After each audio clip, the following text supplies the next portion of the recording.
સરકાર દ્વારા જાહેર કરાયેલા કૃષિ સહાય પેકેજમાં ધાંધિયા જોવા મળ્યા।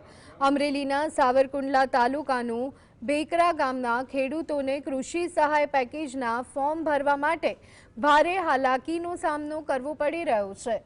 નેટ કનેક્ટિવિટી અને સર્વર ડાઉન રહેવાની સમસ્યાના કારણે ખેડૂતોને દિવસે ફોર્મ ભરવું મુશ્કેલ બન્યું, જેના કારણે રાત્રે ઉજાગરા કરવાની ફરજ પડી છે। તો આ સાથે જ એક ફોર્મ ભરવામાં 15 મિનિટ જેટલો સમય લાગે છે અને અચાનક સર્વર ડાઉન થતાં એરર આવી જાય છે, જેનાથી ખેડૂતોની મુશ્કેલી વધી છે।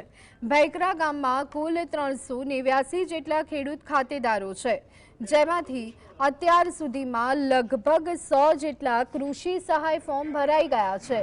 બાકીના ફોર્મ પણ આ રીતે રાત્રે જાગી અને ભરવામાં આવી રહ્યા છે, જેથી સમયસર ખેડૂતો સહાયનો લાભ લઈ શકે।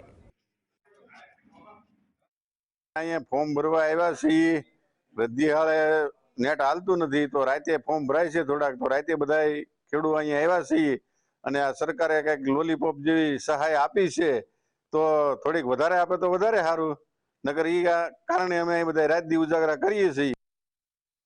સરકારે જે આ રાહત પેકેજ જાહેર કર્યું છે તેના ફોર્મ માટે અમે અહીંયા રાત્રિના ભેગા થયા છીએ।